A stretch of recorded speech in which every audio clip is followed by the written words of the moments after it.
Oh, my dear ones, come sit close and let me take you back to a time when the world was simpler, yet full of wonder. Back then, children played with whatever they could find, invented games from scraps, and found joy in the smallest treasures.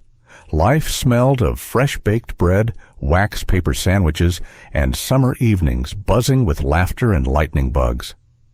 Let me tell you what childhood felt like in those unforgettable days. You know, sweethearts, back when I was your age, we'd save every drop of bacon grease in little tin cans. Mother would carefully pour it in, and we'd hand it over to help the soldiers overseas. It felt like we were part of something bigger, even though all we really did was stand on our tiptoes to reach the counter. Chocolate was a luxury then, so we made do with licorice-flavored blackjack gum. I remember unwrapping those little black sticks with such care, chewing slowly and pretending I was tasting something rich and fancy. It wasn't much, but it felt like a treat fit for royalty in those days. And oh, we wrote letters, V-mail letters, all folded and stamped on the thinnest paper you could imagine. I'd sit at the kitchen table, scribbling to Father overseas, hoping the ink wouldn't smudge and imagining him reading every word beneath the stars. That paper felt like magic. Sometimes we'd line up outside the corner store, ration books clutched in our hands, waiting for the rare chance to buy penny candy. It was never guaranteed, and if you were lucky, you walked home with a tiny paper bag of sugar and happiness tucked under your arm. Boys in the neighborhood spent hours making toy airplanes from balsa wood kits. I remember the scent of freshly cut wood, the careful painting, and the thrill of watching our little plane soar off the front porch, dreaming we were pilots over Europe or the Pacific. Saturday mornings meant sitting cross-legged in front of the radio, listening to Let's Pretend. The stories whisked us away to castles and faraway lands. I'd close my eyes and feel the rainbows and magic, wishing the day would never end, wishing I could step right into those fairy tales. Girls like me didn't often have fancy dolls, so we braided rag dolls with scraps of cloth. I'd sit on the floor, threading tiny pieces of ribbon for hair, imagining they had names and lives and adventures just like we did. Each stitch carried a bit of our imagination. I remember walking to school with my metal lunch pail, the smell of wax paper sandwiches inside mingling with the crisp morning air. Sometimes I'd tap it lightly on the sidewalk, imagining it was a drum, making music to wake the sleepy town around me. Collecting cardboard milk bottle caps became a kind of treasure hunt. We'd press them into little crafts or glue them into scrapbooks, each one a tiny circle of color that reminded us of cold mornings and the sound of glass bottles being delivered. Before the cartoons at the Saturday matinee, the newsreels rolled. I'd sit on the edge of the wooden theater seat, wide-eyed, seeing faraway cities, soldiers, and planes, feeling both afraid and proud. It was a glimpse into a world much bigger than our little neighborhood. Sometimes we'd sit knitting little wool squares for the Red Cross. My fingers fumbled at first, but as the scarves and blankets grew, I felt a connection to people I'd never meet, imagining warmth traveling across oceans on cold nights. In the schoolyard, we'd spin wooden tops with strings, racing them and cheering as they whirred across the dirt. The simple thrill of keeping it upright for just a little longer than the next kid brought more joy than you'd imagine. In class, we read Dick and Jane primers. I can still hear the rhythm of the words in my head. See Jane run, see Spot run. It felt like a secret code, a door opening to the world of reading, where stories waited patiently for us to discover them. Boys carried marbles in little drawstring bags sewn by their mothers, each marble polished smooth from years of play. They'd flick and roll them across sidewalks and alleys, eyes sparkling with the thrill of winning or losing just one shiny little ball. Girls skipped rope, chanting rhymes about rationing and victory. The clatter of shoes against pavement, mixed with our voices, created a symphony of childhood, of determination, of imagining that we were doing our part in a world at war. Everywhere you looked, there were victory gardens. Where flowers might have been, there were rows of beans, tomatoes, and cabbage. We'd help tend them, feeling proud that our little hands could grow something to feed families far and near. Empty cigar boxes became our treasure chests. I stored crayons, tiny trinkets, and keepsakes in them, opening the lid with a sense of ceremony, feeling like a pirate discovering hidden gold in a world that felt vast and mysterious. Hopscotch was serious business, and we'd draw grids with real chalk stolen from the blackboard when teachers weren't looking. Every jump, every landing was a small triumph, a moment of joy and laughter echoing down the alley. I remember evenings when Mother read little golden books aloud. The shiny covers and tiny illustrations seemed magical, and I'd press close to her, listening to stories of animals, children, and faraway lands, feeling loved and enchanted all at once. Older boys wore paperboy caps and delivered evening newspapers with precision. I'd watch them run down the streets, bundles of news under their arms, feeling a mix of awe and anticipation, imagining myself grown and responsible in a world full of possibilities. I remember we didn't always have proper furniture, so orange crates became our desks or toy boxes. I'd stack them just right and sit cross-legged, scribbling homework or pretending I was a captain aboard a ship. They were crude, but they held all the worlds we could imagine.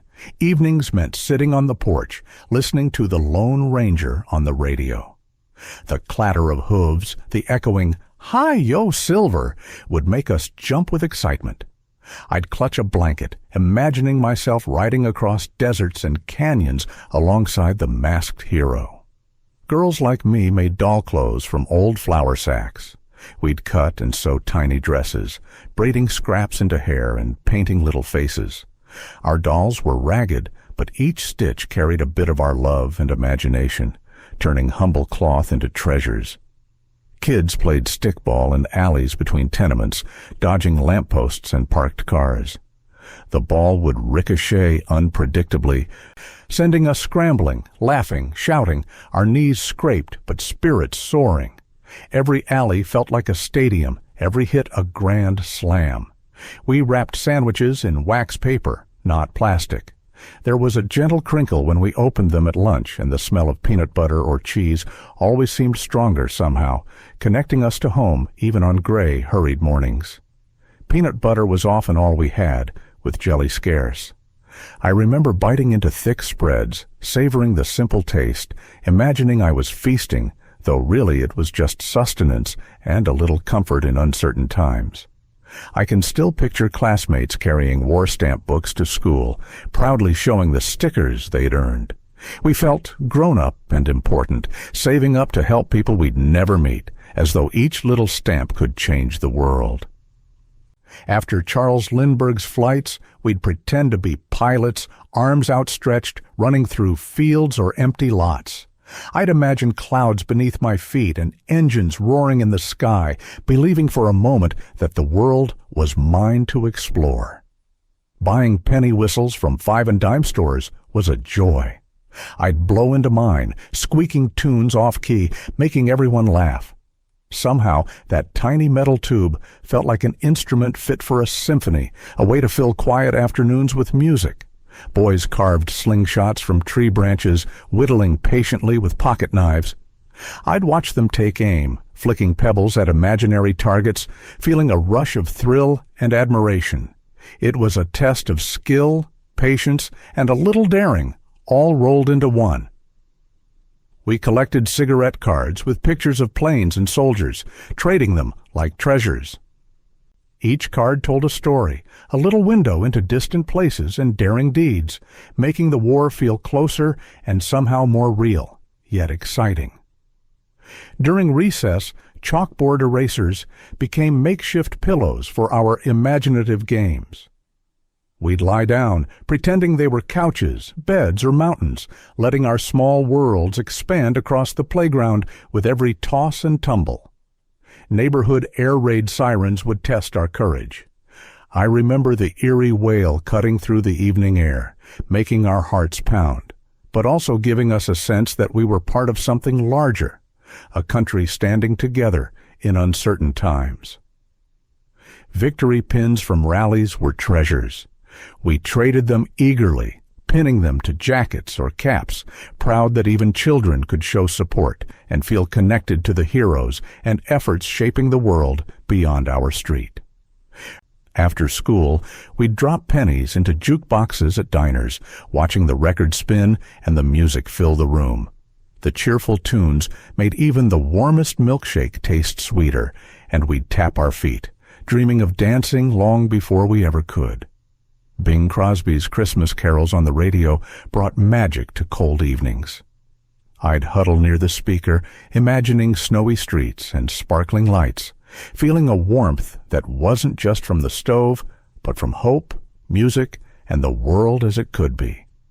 We rode bikes with fat tires and no gears, legs pumping furiously up hills and coasting down them with wind whipping our hair. Every ride was an adventure, a race, a freedom we could feel in our bones and taste on our tongues. Milk came in glass bottles delivered at dawn. I'd watch the milkman tiptoe down the street, clinking bottles into wooden crates. The cold, fresh smell of cream and the gentle thud of the bottles always felt like a little miracle at daybreak. Traveling carnivals appeared on empty lots, filling the air with smells of popcorn and sounds of laughter. I'd clutch a few pennies, eyes wide at rides and sideshows, feeling small in a world of lights, magic, and endless possibility, wishing the night would never end. At dusk, we played kick the can in the street. Shadows stretched long, and everyone's laughter echoed between the houses. The thrill of running, hiding, and daring each other to find safety made every game feel like the most important thing in the world. I remember using buttons from sewing kits as play money. I'd trade them with friends, buying invisible ice cream or pretend candies. Each button felt valuable, and our games became tiny economies full of laughter and lessons about sharing and fairness, even if no one ever actually got a treat. Superman comics fresh off the press were treasures I clutched tightly. The colorful pages, the daring heroes, and the thrilling adventures made my heart race. I'd read them over and over, imagining I could leap tall buildings or save the day just like him. Girls played jacks with little metal stars and a rubber ball. We'd crouch on sidewalks, flipping and catching them with quick fingers, giggling when one slipped away. Each turn felt like a test of skill and patience, and winning brought small but shining pride. Boys would shine shoes on busy sidewalks for pennies. I'd watch them bend over leather boots and polish shoes, their hands moving fast and steady, earning tiny rewards, learning the value of work and the satisfaction of making something gleam. Sleeping under patchwork quilts made from worn clothing was cozy and warm. I remember the smells of fabric and the rough but soft textures, each patch telling a story of our family, mended with care, holding us snugly through the chill of the night. We'd pick dandelions to sell to neighbors for 5 cents a bunch. I'd gather them with sticky fingers, dreaming of pennies jingling in my pocket and feeling proud to offer something beautiful, simple, and free from the earth, even if only a few blossoms were sold. Going to school with homemade book satchels was a badge of pride. Mothers had stitched them from scraps, and I carried pencils, paper, and tiny treasures inside. Every step to school was a mix of excitement and responsibility. Feeling grown up despite the wear and tear on the straps. Hide and seek became an adventure among clotheslines hung with laundry. I'd duck behind sheets, giggling as shadows danced and fabric swayed, heart pounding, trying not to laugh too loudly. Every chase felt epic, every discovery a triumph in a world made small and magical by imagination. Sharing one telephone with neighbors on a party line was a lesson in patience and privacy. I'd press my ear to the receiver, listening carefully, whispering when it was my turn, feeling like part of a bigger neighborhood connected by a thin cord and polite waiting. Homemade ice cream churned by hand at picnics was pure delight. I'd watch as the cream thickened, smell the sweet vanilla, and lick the spoon when no one was looking. Each bite felt like summer captured in a cold, creamy scoop, full of happiness and sticky fingers. Books stamped with war slogans like "Books are weapons" in the War of Ideas fascinated us. I'd borrow them from the library, imagining that knowledge could be as powerful as soldiers and that every story, every lesson could somehow make the world safer and brighter. I remember watching war bond rallies on courthouse steps, the banners waving, soldiers marching, and neighbors clapping. We'd cheer too, feeling part of the effort, proud that even our small voices mattered in a world full of challenges. Boys built tree houses from leftover lumber scraps. I'd climb the rough planks, feeling the sun and wind on my face, imagining secret forts in the clouds. Each nail hammered and board set was a triumph, creating a world where adventures waited just above our heads. Girls braided their hair with ribbons from sewing drawers. I'd sit carefully, twisting strands, making patterns, and tying them just right.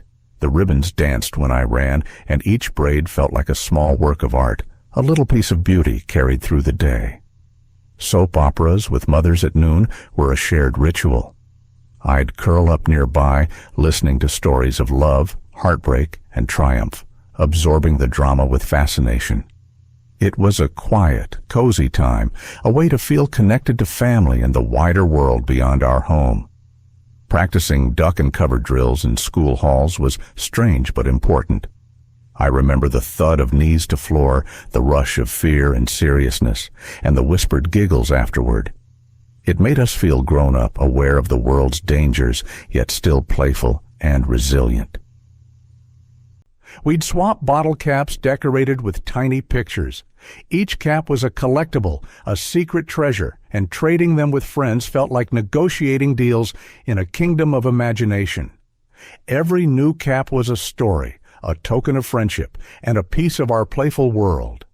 Fountain pens leaked ink on our fingers constantly. I'd try to write neatly, but blue stains always ended up smudged on my hands.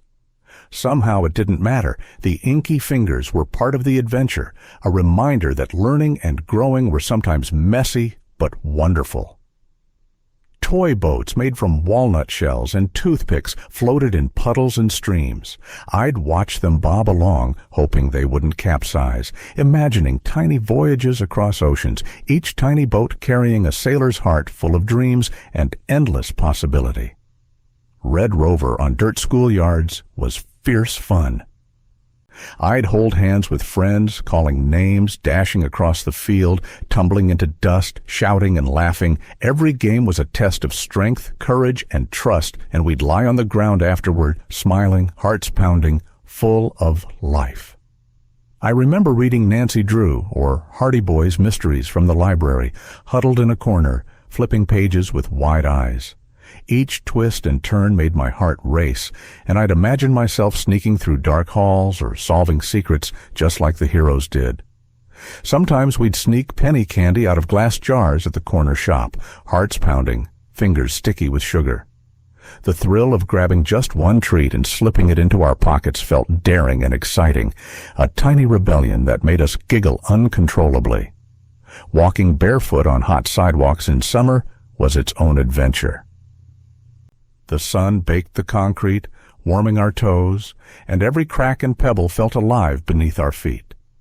We'd run, hop, and skip, discovering textures and sensations only childhood could make magical.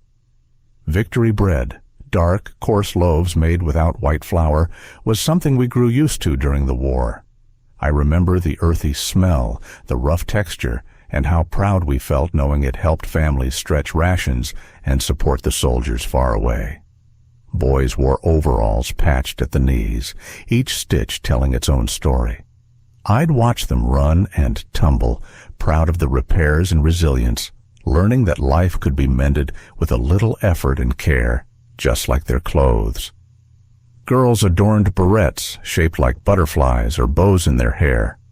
I'd sit carefully arranging mine, feeling fancy and delicate, watching them flutter as I ran. A small touch of magic to brighten even ordinary days. Traveling magicians at county fairs left us wide-eyed. I'd gape at disappearing acts, cards that seemed to float, and rabbits pulled from hats.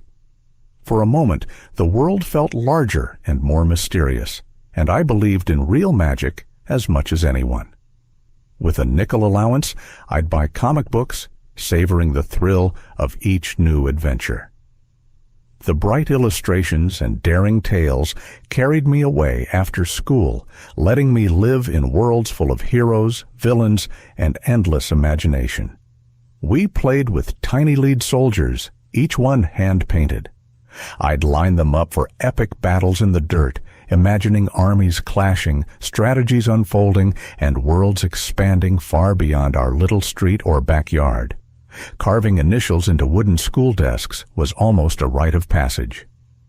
I'd carefully etch my name, heart racing, thinking it might last forever.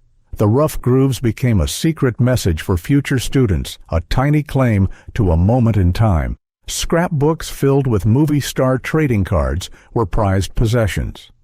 I'd paste pictures of smiling actors, dancers, and singers, flipping through pages dreaming of glamour, far-off cities, and the thrill of imagining my own life as magical as theirs.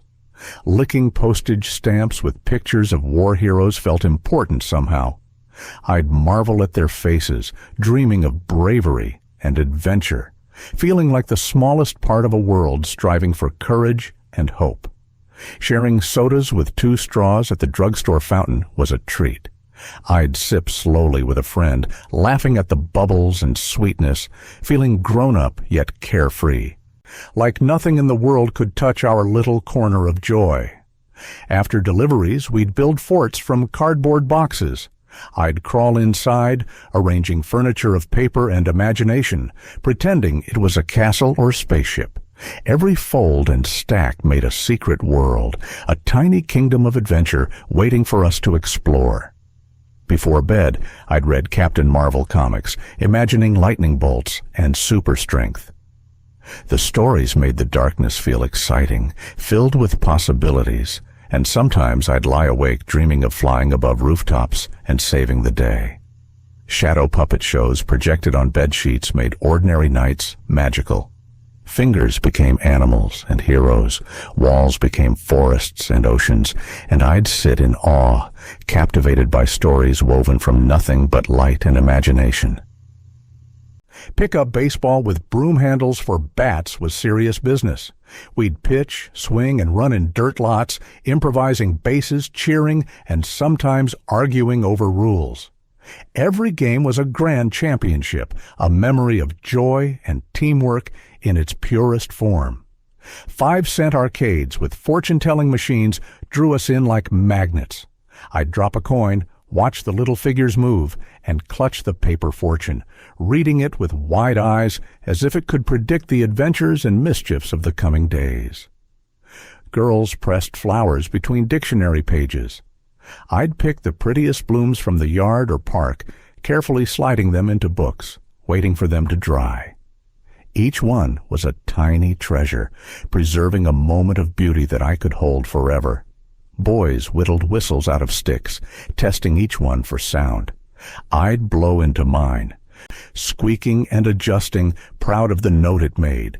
Each whistle was a miniature creation, a song of childhood made from nothing but wood, patience, and imagination. I remember sitting with the family, listening to Roosevelt's fireside chats on the radio. The voice was calm and steady, and we'd huddle together, feeling like he was talking directly to us, easing our worries and making us feel part of something bigger than our little living room. Once the war ended, we could finally play with cap guns. The loud little pops made us jump and laugh, imagining ourselves in daring adventures, soldiers or cowboys, running through backyards and alleys with sparks of excitement lighting up our eyes. Collecting feathers, rocks, or arrowheads became a sort of hobby. I'd treasure each piece, carefully adding it to a small nature box. imagining the stories each one could tell about animals, birds, and faraway times, and feeling like a little explorer in my own backyard. Getting haircuts at home with kitchen scissors was always an adventure. I'd sit on a chair, cape-wrapped, nervous and excited, while a parent snipped carefully. It never looked perfect, but the laughter afterward made it memorable, a small rite of passage in our household. Catching lightning bugs in jars with punched lids was pure magic. I'd chase them across the yard at twilight, jar clutched carefully, glowing lights flickering like tiny lanterns. When darkness fell, we'd watch them dance inside the glass, enchanted by their gentle glow. Drawing cartoons in the margins of school books was my secret joy. While the teacher lectured, I'd doodle heroes, animals, and silly faces, filling empty spaces with imagination. Sometimes the pages became little worlds, waiting for me to return and explore during recess. Washboard percussion was part of our music making.